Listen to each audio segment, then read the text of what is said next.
Dios, tú eres mi Dios, y siempre te alabaré.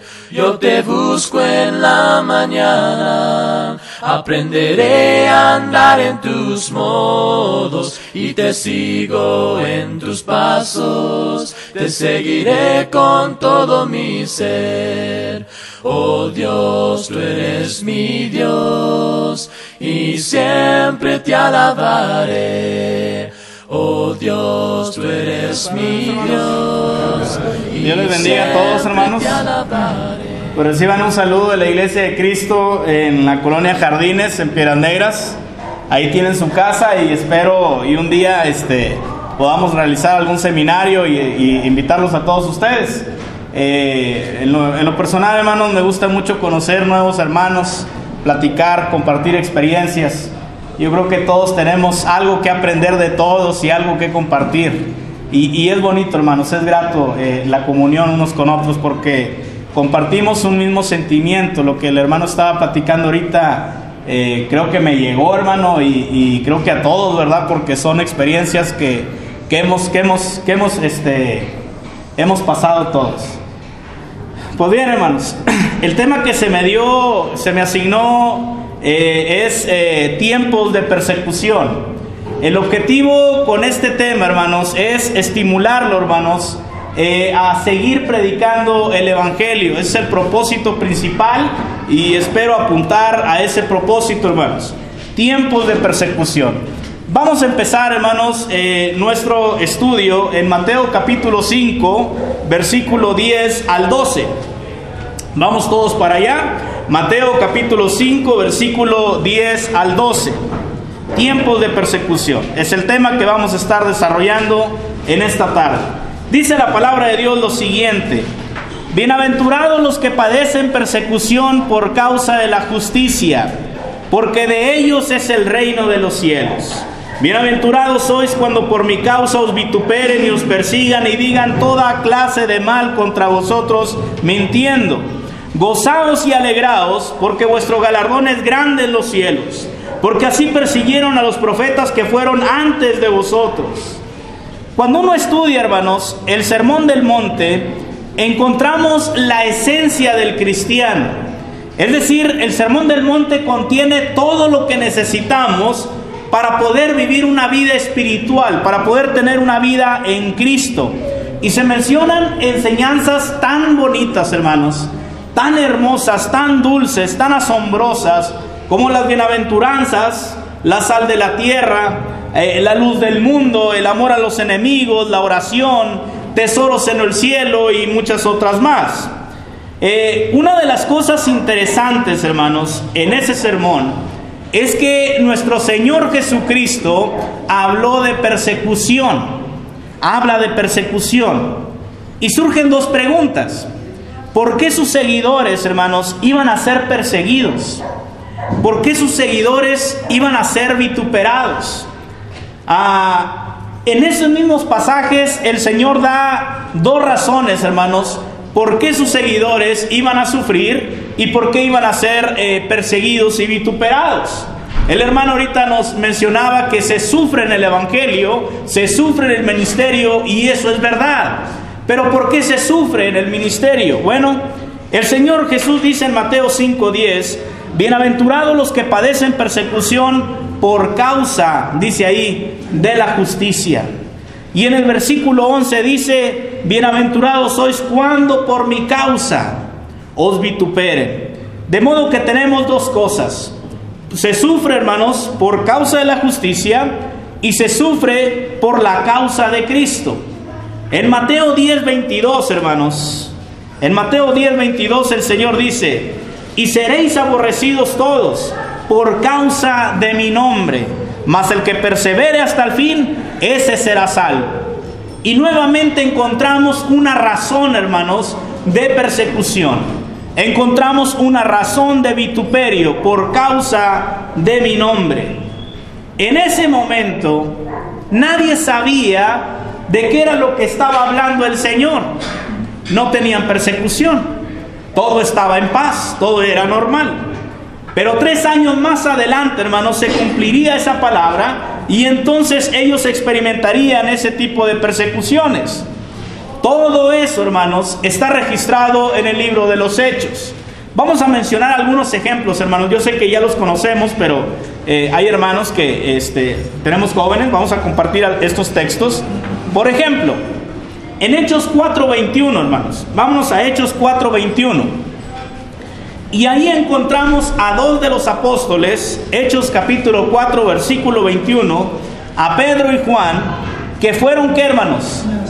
Fueron amenazados. ¿Por qué causa? Por la causa de Cristo, por predicar el Evangelio. Primero los amenazan. Y en Hechos 5:40, hermanos, a ellos mismos los azotan por la causa de Cristo, por hablar de Cristo. Gracias a Dios, hermanos. Gracias a Dios que vivimos en un país con libertad de expresión y no tenemos este tipo de persecución, al menos en nuestro país. En Hechos capítulo 7, hermanos, ¿qué pasó? En Hechos capítulo 7, Esteban fue apedreado hasta morir por hablar de Cristo. En el libro de los Hechos capítulo 8, versículo 3, hermanos, encontramos que Saulo asolaba a la iglesia. Y dice el texto que arrastraba, hermanos, a hombres y mujeres y los sacaba de su casa y los entregaba a las cárceles. Hechos 8:3. En Primera de Pedro capítulo 1, versículo 1, hermanos, el apóstol Pedro escribe a hermanos y dice a los expatriados. ¿Qué significa la palabra expatriado? Que están fuera de ¿qué, hermanos? Fuera de su patria. ¿Por qué los cristianos estaban fuera de su patria? Porque había empezado una persecución y todos fueron esparcidos. Ahora estaban lejos de sus familias, lejos de sus raíces, lejos de su cultura. En otras partes, hermanos, por causa de la palabra de Dios. En Apocalipsis capítulo 1, versículo 9, hermanos, encontramos a uno de los apóstoles preso en una isla llamada Patmos por causa, dice él mismo, Apocalipsis 1:9, por causa de la palabra, hermanos. Estaba preso el apóstol Juan ahí. Y sabe usted, hermanos, que esto fue el inicio de muchas cosas. Cuando vemos en la historia del cristianismo, en la historia secular, vemos a los mártires cristianos. Vemos a hermanos que sufrieron por causa de predicar el Evangelio. Quiero mencionarles nada más algunos datos que encontré por ahí. Tenemos a Ignacio de Antioquía. Dice así: para que no solo me llame cristiano, sino que también me comporte como tal. Mi amor está crucificado. No me gusta ya la comida corruptible, sino que quiero el pan de Dios, que es la carne de Jesucristo, y su sangre quiero beber, que es bebida imperecedera, porque cuando yo sufra, seré libre en Jesucristo, y con Él resucitaré en libertad. Soy trigo de Dios, y los dientes de las fieras han de molerme, para que pueda ser ofrecido como limpio pan de Cristo. Esto lo dijo, hermanos, antes de morir. Tenemos otro hermano en Cristo, un anciano llamado Germánico. Él dijo lo siguiente, dice: cuando se le dijo que tuviera misericordia de su edad y abandonara la fe cristiana, Germánico respondió diciendo que no quería seguir viviendo en un mundo en que se cometían las injusticias que se estaban cometiendo ante sus ojos. Y uniendo la palabra al hecho, incitó a las fieras para que le devorasen más rápidamente. Y este es un hermano anciano, hermanos. Tenemos a una ancianita llamada Felicidad con 7 hijos. Esta mujer dice la historia lo siguiente: cuando el prefecto de la ciudad trató de convencerla, primero con promesas y luego con amenazas, Felicidad le contestó que estaba perdiendo el tiempo, pues viva te venceré, y si me matas en mi propia muerte, te venceré todavía mejor. El prefecto entonces trató de convencer a los hijos de Felicidad, pero ella les exhortó a que permanecieran firmes. y ni un solo de ellos vaciló ante las promesas y las amenazas del prefecto. Por fin las actas de los interrogatorios fueron enviadas a Marco Aurelio, quien ordenó que diversos jueces pronunciaran sentencia a fin de que estos obstinados cristianos sufrieran distintos suplicios. Esa fue una mujer, hermanos, una hermana en Cristo.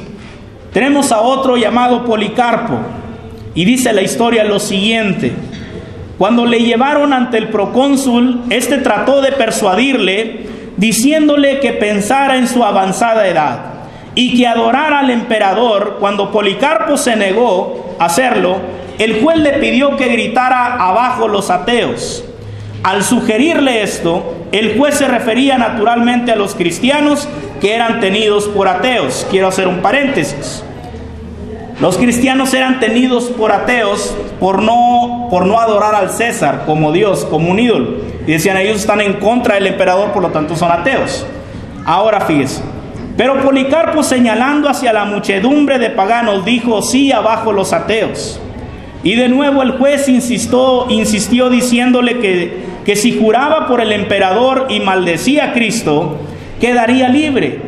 Pero Policarpo respondió, llevo 86 años sirviendo y ningún mal me ha hecho. ¿Cómo he de maldecir a mi rey que me salvó? Ante la firmeza del anciano, el juez ordenó a Policarpo que fuera quemado vivo. Y todo el populacho salió a buscar ramas para preparar la hoguera. Atado ya en medio de la hoguera, cuando estaba a punto de encender el fuego, Policarpo, mirando al cielo, oró en alta voz y dijo, Señor soberano, te doy gracias porque me has tenido por digno de este momento, porque junto a tus mártires yo pueda tener parte en el cáliz de Cristo. Por ello te bendigo y te glorifico. Amén. Viene la historia, hermanos, de una mujer llamada Blandina. Y dice la historia que era una mujer débil que temía por sus hermanos.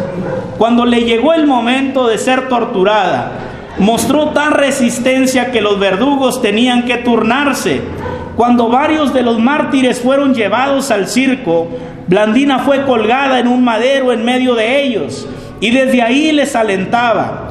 Como las fieras no la atacaron, los guardias la llevaron de nuevo a la cárcel. Blandina fue torturada en público en diversas maneras. Primero la azotaron, después la hicieron morder por fieras. Acto segundo la sentaron en una silla de hierro candente y a la postrer la encerraron en una red e hicieron que un toro bravo la cornara. Como en medio de tales tormentos, Blandina seguía firme en su fe, por fin las autoridades ordenaron que fuese degollada.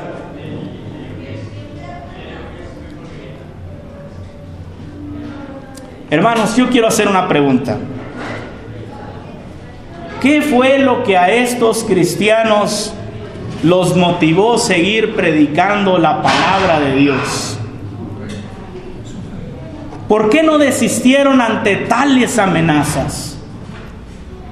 ¿Por qué continuar con esto, hermanos, cuando están matando a su misma gente, a sus mismos hijos? Dice la historia, hermanos, que agarraban a una familia y primero empezaban con los hijos, luego con la esposa y luego con el padre. Y el padre le tocaba ver todo eso. ¿Por qué seguir predicando a Cristo, hermanos? Quiero leerles algunos textos. Juan 20, 19. Vamos al Evangelio de Juan, capítulo 20, versículo 19. Y vamos a descubrir, hermanos, la raíz de su fe, la raíz de su convicción. Juan 20, 19. Dice la palabra de Dios lo siguiente: cuando llegó la noche de aquel mismo día, el primer día de la semana, estaban las puertas cerradas en el lugar donde los discípulos estaban reunidos por miedo de los judíos. Vino Jesús puesto en medio y les dijo: paz a vosotros. El Señor había muerto. habían sepultado.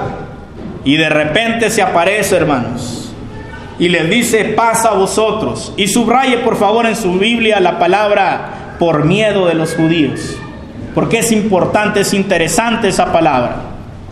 Vamos a conectar este hecho con Hechos 1:1.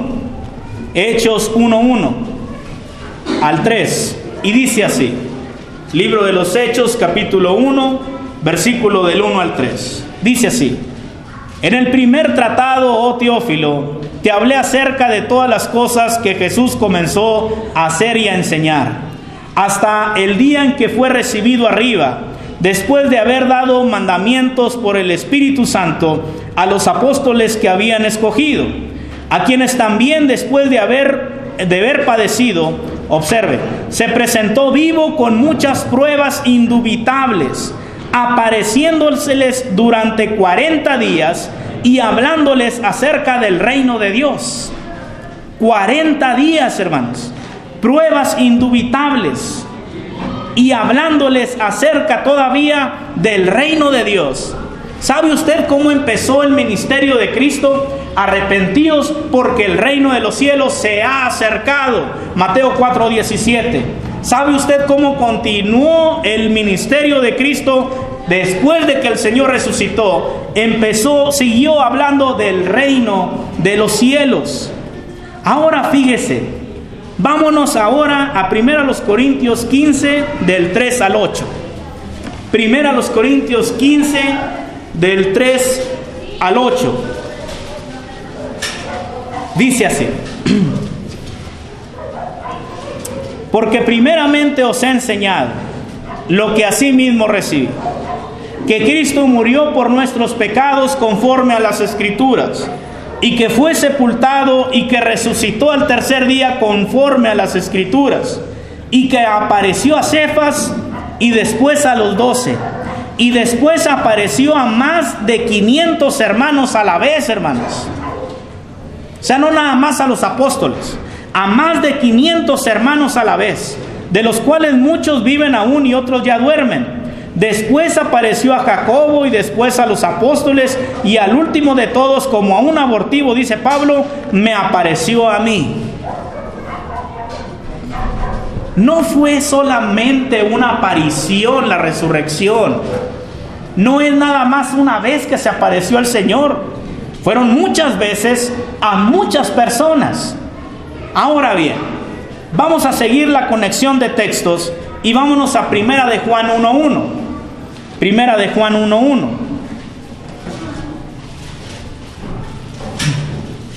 Fíjense lo que vamos a ver ahí. 1 de Juan 1:1. Dice así: lo que era desde el principio, lo que hemos oído y lo que hemos visto con nuestros ojos, dice Juan, lo que hemos contemplado y palparon nuestras manos tocante al verbo de vida. Y Juan da, hermanos, varias evidencias de la resurrección, de la existencia de Cristo. Nuestros ojos lo vio resucitado, lo que hemos contemplado, lo que palparon nuestras manos tocante al verbo de vida. Son evidencias, hermanos, de la resurrección de Cristo, de la existencia de Cristo. Si esto fuera una mentira, hermanos, déjeme decirle que sería la mentira más grande de todo el mundo. Si esto fuera un cuento, hermanos, sería el cuento más asombroso de todo el mundo. Pero déjeme le digo algo. ¿Por qué morir por una mentira? Todos pueden vivir, hermanos, el hombre, todos pueden vivir con una mentira, pero nadie está dispuesto a morir por una mentira. ¿Estamos de acuerdo? Todos podemos vivir con una mentira, pero nadie está dispuesto a morir por una mentira. Si esto fue un cuento, hermanos, desde el momento en que se inicia la persecución y empiezan a matar cristianos a la hora de la hora, ¿no sabes que esto es un cuento? Esto es pura falacia, esto es pura mentira. Eso hubiera sido la reacción normal y natural, porque pueden decir mentiras, pero no estarían dispuestos a morir por una mentira. ¿Por qué morir por algo que es falso? ¿Por qué arriesgar la vida de la familia por algo que es falso, por un cuento falso? Y ellos estaban dispuestos a dar la vida suya y la vida de sus familias. Ahora observe con atención. Los hombres mienten, hermanos.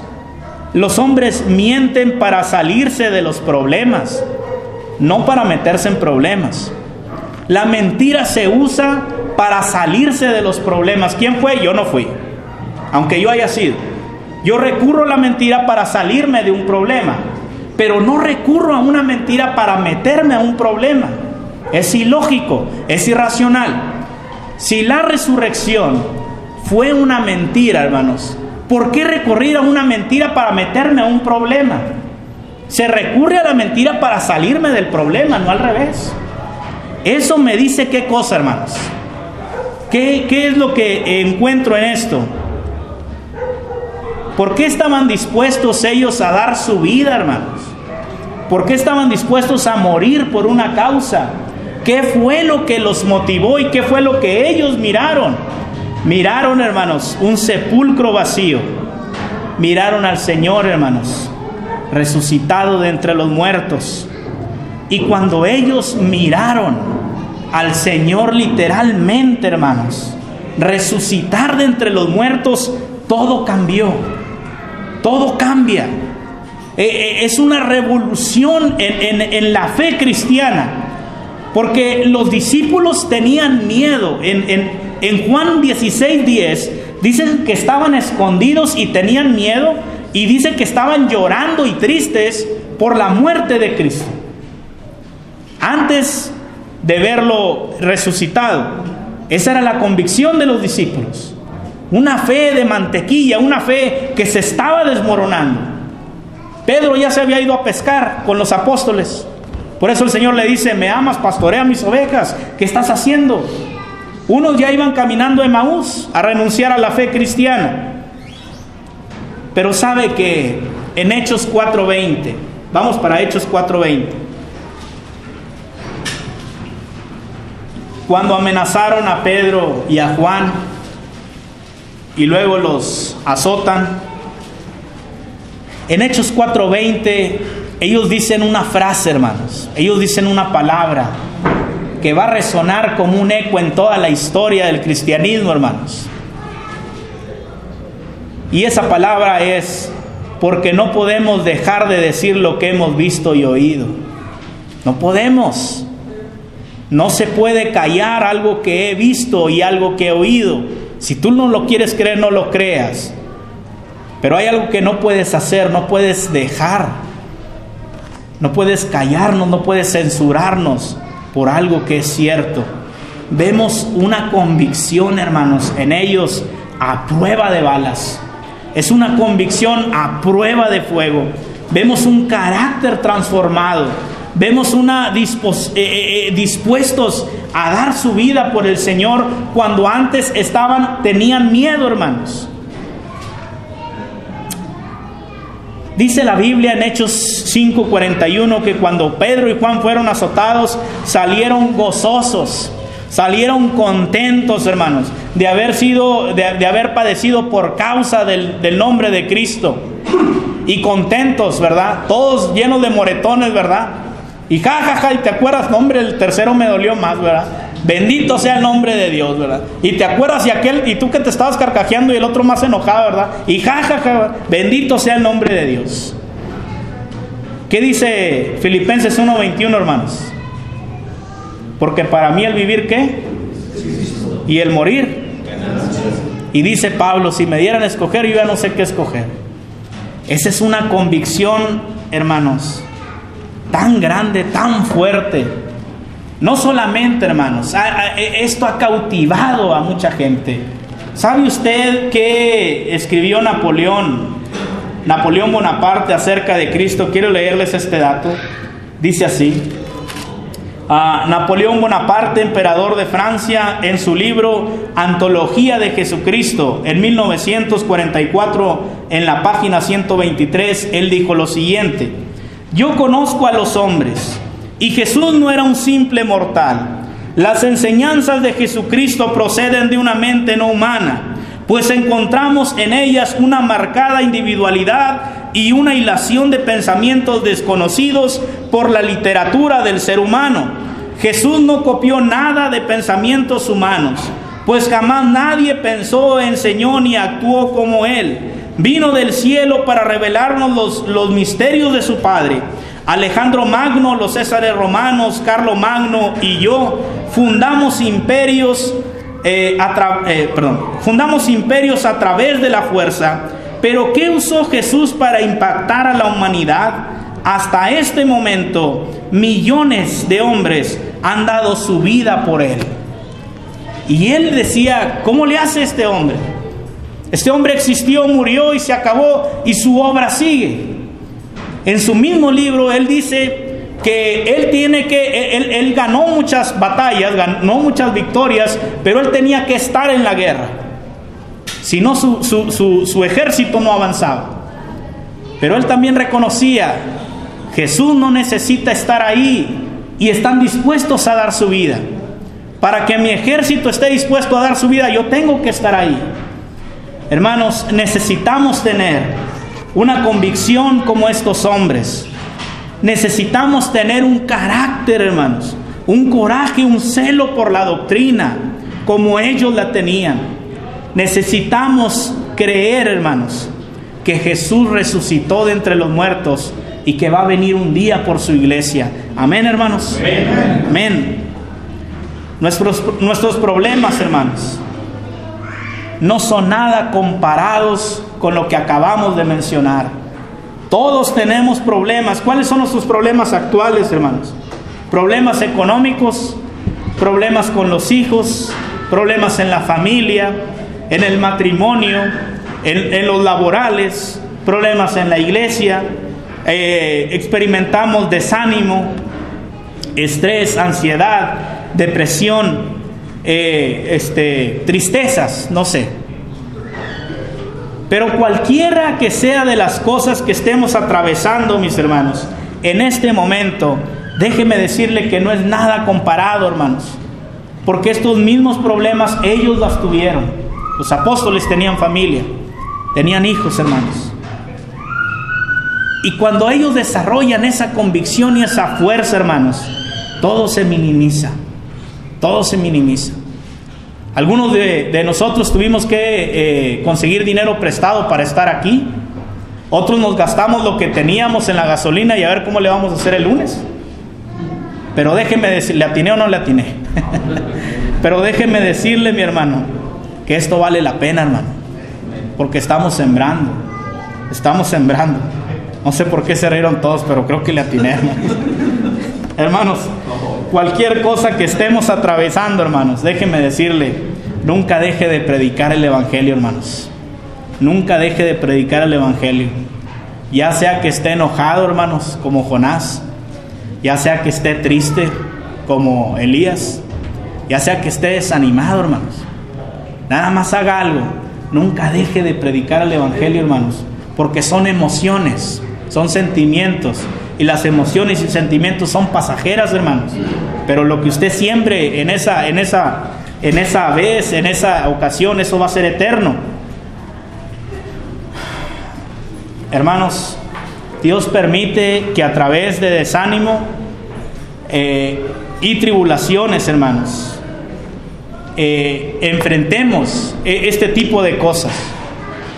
Porque es la forma como Dios trabaja nuestro carácter, hermanos. En Primera de Pedro 1 del 6 al 7 dice que nuestra fe, dice, es necesario que nuestra fe sea sometida, hermanos, como un fuego, ¿verdad? Que se prueba como el oro.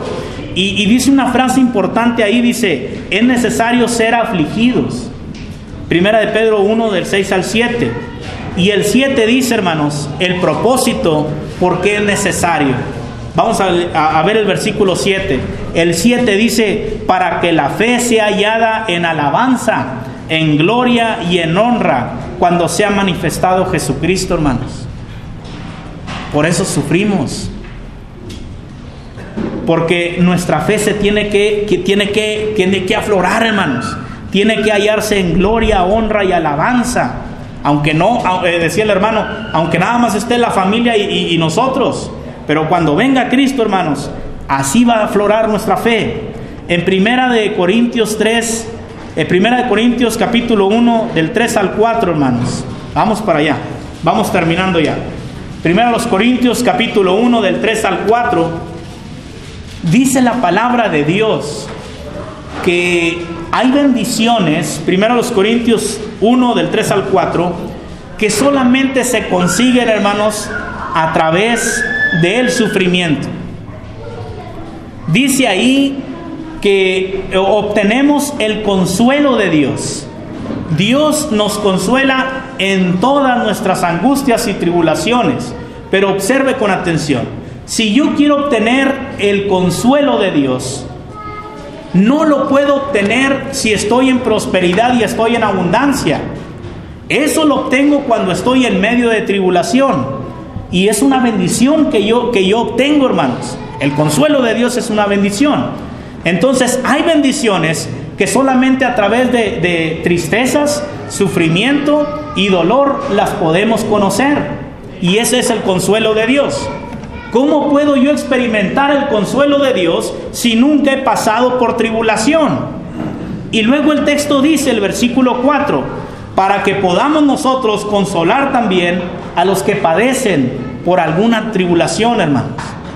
¿Cómo puedo yo consolar a alguien, hermanos, si nunca he sentido lo que aquel siente? Y es la forma como Dios trabaja con nosotros, hermanos. Pablo dijo, hermanos, ¿sabe qué dijo Pablo en Hechos 14:22? Dice Pablo, es necesario que a través de muchas tribulaciones, ¿qué dice? Entremos en el reino de Dios, hermanos. Es necesario que a través, y si esto es así, hermanos, pues gloria a Dios, porque vamos a entrar, hermanos. Gloria a Dios. Termino con esto, hermanos. Un buen cristiano es como una taza de té. No es de mucho sabor hasta que haya pasado por un poco de agua caliente. Entonces se descubre el verdadero sabor que escondía esa taza de té. Hermano, no permita que el desánimo lo desmoralice y lo desanime. ¿Sabe por qué? Porque vuestro galardón es grande en los cielos. Mateo 5:12. Para mis hermanos que predican la palabra, los hermanos que han sufrido en el ministerio, quiero decirles que de todo el trabajo que hizo Noé, de todo su esfuerzo, toda su dedicación, hermanos, al final entró él y su familia al arca. Al final, después de todo lo que él hizo. Cuando salí de la escuela de predicación, hermanos, quería salvar a todo el mundo. Hoy nada más me preocupo por salvarme yo y salvar a mi familia, hermanos. Tenemos una responsabilidad tan grande, hermanos, pero es más grande, hermanos, la corona que tenemos reservada cuando el Señor nos llame a cuentas, hermanos. Hermanos, Dios les bendiga, hermanos. Gracias por invitarme, gracias por compartir este tiempo. Y si hay alguien en esta tarde que quiera obedecer al Evangelio y quiera obtener esta misma esperanza, hoy lo puede hacer. ¿Qué es lo que tiene que hacer? ¿Ya escuchó? Solamente le falta creer lo que está escuchando, arrepentirse, confesar el nombre de Cristo, bautizarse y ser fiel. Vamos a entonar, ¿qué sigue, hermano? ¿Un canto?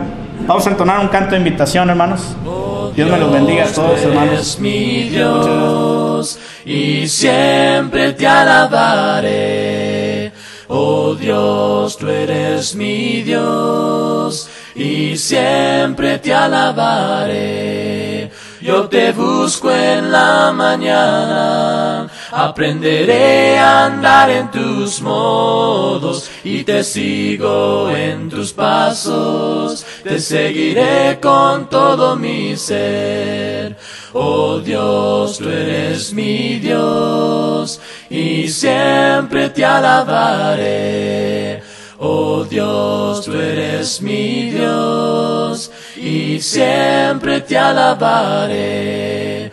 Yo te busco en la mañana, aprenderé a andar en tus modos y te sigo en tus pasos. Te seguiré con todo mi ser, te seguiré con todo mi ser, te seguiré con todo mi ser y te sigo en tus pasos. Te seguiré con todo